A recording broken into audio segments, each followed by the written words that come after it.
அவனுங்களுக்கு வேஸ்ட்டுன்னு சொல்ல அவனுங்க வந்து கொஞ்சம் கொஞ்சமாக அவனுங்க படிக்கிற எபிலிட்டியை வந்து இழக்க ஆரம்பித்து கடைசியில் அந்த படிப்பை வந்து இழந்துருவான். அந்த படிப்பை வந்து வெறுக்க ஆரம்பிச்சிருவாங்க. அந்த பேரண்ட்ஸ் வந்து நம்ம குழந்தை படிக்க சொல்லிட்டு ஒரு நம்பிக்கையாக இருப்பாங்க. அந்த நம்பிக்கையும் அந்த குழந்தையோட லைஃப்பை தயவுசெய்து கெடுத்துறாதீங்க. Welcome back to the channel. என்னோட பேர் சஞ்சய். இந்த வீடியோவில் நம்ம என்ன பார்க்க போகிறோன்னு பார்த்தீங்கன்னா, இன்ஸ்டாகிராமாக இருக்கட்டும், யூடியூபர்ஸாக இருக்கட்டும், அது சிலர் என்ன சொல்கிறான்னு பார்த்தீங்கன்னா, எஜுகேஷன்லாம் வேஸ்ட்டு அந்த கான்செப்டில் பேசியிருக்காங்க. அந்த வீடியோ கீழே பார்த்தீங்கன்னா கமெண்ட்ஸில் அவங்களுக்கு ஆதரவாக தான் பேசுகிறாங்க. ஆமாம் ப்ரோ, எஜுகேஷன் வேஸ்ட்டு, 20 வருஷம் நம்ம ப்ரிசானில் இருந்தோம், ப்ரிசான் அந்த ஸ்கூலில் தான் அவங்க ப்ரிசான்னு சொல்கிறானுங்க. ஸோ 20 வருஷம் நம்ம வேஸ்ட் பண்ணிட்டோம், நம்ம வேறு எங்கன்னா பணம் சம்பாரிச்சு இருக்கலாம் அப்படின்னு சொல்கிறானுங்க. ஸோ எஜுகேஷன் வேஸ்ட்டும் கிடையாது, எஜுகேஷன் தான் முக்கியம்னு நான் சொல்ல வரல. பேசிக் எஜுகேஷன்லாம் இல்லைன்னா என்ன ஆகுன்றது தான் இப்போ நான் சொல்ல போகிறேன். ஓகேவா? உனக்கு பேசிக் எஜுகேஷனே இல்லைன்னு வச்சுக்கோ. உன்னால் அட்லீஸ்ட் உன்னால் உன் நேமை கூட எழுத முடியாது. பேங்க்குக்கு போய் ஒரு செலானை ஃபில் பண்ணி பணத்தை எடுக்க முடியாது. ஒரு ப்ரௌசரை உன் ஃபோனில் இருக்க ப்ரௌசரை உன்னால் யூஸ் பண்ண முடியாது. சரியான வார்த்தைகளை பயன்படுத்தி உன்னால் சரியாகவும் பேச முடியாது. மற்றவங்க பேசினா கூட அதில் ஒரு சில வார்த்தைகள் உனக்கு புரியாது.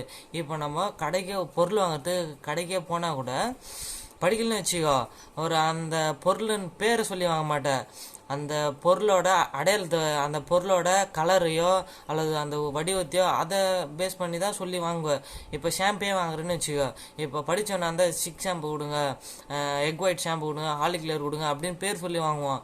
இப்போ நீ போனீங்கன்னா பச்சை கலர் ஷாம்பு கொடுங்க, ரெட் கலர் ஷாம்பு கொடுங்க, ஆரஞ்சு கலர் ஷாம்பு கொடுங்க அப்படின்னு ஒரு கலரை வச்சோ ஒரு வடிவத்தை வச்சோ தான் நீ பொருளை ஐடென்டிஃபை பண்ணி வாங்குவ. நீ இப்போ பேசிக் எஜுகேஷன் கூட இல்லைன்னா உனக்கு ஒரு வேலை வாய்ப்பு கூட கிடைக்காது. உனக்கு ஒரு வேலை வாய்ப்பு கூட ரொம்ப கம்மியாக இருக்கும். இப்போ அப்படியே கிடைச்சாலும் ரொம்ப கஷ்டமான, ரொம்ப உடம்பை வருத்தி வேலை செய்கிற மாதிரி தான் வேலை இருக்கும். இப்போ பார்த்தீங்கன்னா வெயிலில், இந்த கடும் வெயிலில் ரோட்டில் பெருக்கின்னு இருக்காங்க, மூட்டை தூக்கின்னு போகிறாங்க, செங்கலை அடிக்கின்னுக்கிறாங்க, ஜல்லி போடுறாங்க, ரோடு போடுறாங்க. ஸோ அவங்கக்கிட்டலாம் நீ போய் ஒரு எஜுகேஷன் எப்படின்னு கேட்டிங்கன்னா அவங்க சொல்லுவாங்க, எஜுகேஷனை சரியாக பயன்படுத்தாதனால தான் நான் இந்த நிலைமையில் இருக்குன்னு சொல்லிட்டு அவங்க சொல்லுவாங்க எஜுகேஷனை வேல்யூ என்னன்னு சொல்லிட்டு. ஏன் அவங்கக்கிட்ட போய் கேட்க சொல்கிறேன்னா, ஏன்னா நிழலில் இருக்கிறவங்ககிட்ட நிழலை பற்றியான அருமை தெரியாது. நிழலில் இருந்து வெயிலில் வந்தவனுக்கு தான் அந்த நிழலோட அருமை தெரியும். ஸோ அந்த வேலைலாம் நான் கேவலம்னு சொல்ல. ஸோ அந்த வேலைலாம் ரொம்ப கஷ்டமான வேலை, உடம்பை வருத்தி வேலை செய்கிற வேலை. இரவு பகல் இந்த மழை வெயிலுன்னு பார்க்காம கூட அவங்க வேலை செய்கிறாங்க. ஏன்னா அவங்களுக்கான வேலை வாய்ப்பு கிடையாது. இந்த வேலையை விட்டால் அவங்களுக்கு வேறு வேலை கிடைக்காது. ஸோ அந்த வேலையாச்சும் செய்வோம், குறைஞ்ச வருமானம் கிடைச்சாலும் குடும்பத்தை ரன் பண்ணுவோம் அப்படின்னு சொல்லிட்டு வேறு வேலைக்கும் போகாமல் அந்த வேலையை விட்டு நிற்காமல் ஸோ நரக வாழ்க்கையை வந்து அவங்க வாழ்ந்துட்டுருக்காங்க. அந்த வேலையை செஞ்சுட்டு வாழ்ந்துட்டுருக்காங்க. உங்ககிட்ட ஒரு பேசிக் எஜுகேஷன் கூட இல்லைன்னா உனக்கு வேலை கிடைக்கிறதும் கஷ்டமாக இருக்கும், கிடைக்கிற வேலையும் ரொம்ப சிரமமாக இருக்கும், அதற்கான ஊதியமும் ரொம்ப கம்மியாக இருக்கும். அந்த ஊதியத்தை வச்சிங்கன்னா உன்னால் ஃபேமிலியை ரன் பண்ண முடியாது. ஏன்னா நம்ம நாட்டோட இன்ஃப்ளேஷன் அந்த மாதிரி. இல்லை ப்ரோ, நான் தொழில் பண்ணுவேன், இல்லை பிஸ்னஸ் பண்ணுவேன் அப்படின்னு சொன்னீங்கன்னா அந்த பிஸ்னஸில் வரவு செலவு கணக்கு பார்க்கறதுக்கு கூட உனக்கு அறிவு இருக்கணும். அப்படியே பார்க்க தெரிஞ்சாலும் நீ படித்து வியாபாரம் பண்ணினா படிக்காமல் வியாபாரம் பண்ணுறதை விட அதிகமாக சம்பாதிக்கலாம்.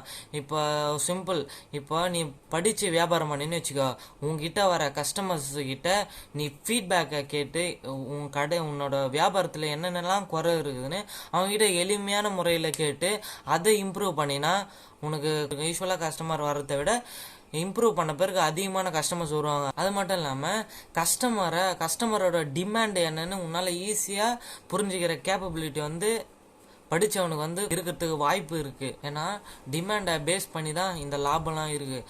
டிமாண்ட்ஸ்லாம் தெரிஞ்சு வியாபாரம் பண்ணினா நீ படிக்காமல் வியாபாரம் பண்ணுறத விட படித்து வியாபாரம் பண்ணுற லாபம் வந்து அதிகமாக கிடைக்கும். அது மட்டும் இல்லாமல் எஜுகேஷன் வந்து நமக்கு ஒரு நம்பிக்கை கொடுக்கும். எப்படின்னா, இப்போ நீ படிக்காமல் ஒரு வேலை செய்யறன்னு வச்சுக்கோ, அது ரொம்ப உனக்கு சிரமமாக உணர்ற அந்த வேலையை விட்டு உன்னால் வேறு வேலைக்கும் போக முடியாது. ஏன்னா இந்த வேலையை விட்டு அந்த வேலை போய் அந்த வேலையும் கிடைக்கலனா இப்போ உன் குடும்பம் வந்து நடுத்தருக்கு வந்துருமோன்னு ஒரு பயத்திலேயே நீ அந்த வேலையை விட்டு போக மாட்டேன். இதே நீ படித்து ஒர்க் பண்ணின்னு வச்சுக்கோ, நீ ஒர்க் பண்ணுறது வந்து ரொம்ப சிரமமாக உணர்றேன்னு வச்சுக்கோ, நீ அதை விட்டு வேறு வேலைக்கு உன்னால் போக முடியும்.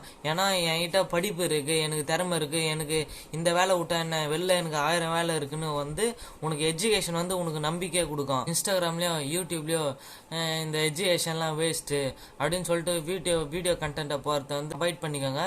ஏன்னா இன்ஸ்டாகிராமையும் யூடியூப்பையோ இப்போ அதிகமாக யூஸ் பண்ணுறது சின்ன சின்ன பசங்க தான். அவங்களுக்கு ஸ்கூலுன்றதே பிடிக்காது. அந்த சமயத்தில் நீ எஜுகேஷன் வேஸ்ட்டுன்னு சொல்லி அவனை மனசில் விதைச்சிட்டிங்கன்னா அவங்களுக்கு எது சரி எது தப்புன்னு பகுத்து அரைஞ்சு முடிவெடுக்க தெரியாது. நீ எஜுகேஷன் வேஸ்ட்டுன்னு சொல்ல அந்த சின்ன பசங்க மத்தியில் ஆணி மாதிரி பதிஞ்சிடும், எஜுகேஷன் வேஸ்ட்டு தான் போல அப்படின்னு சொல்லிட்டு.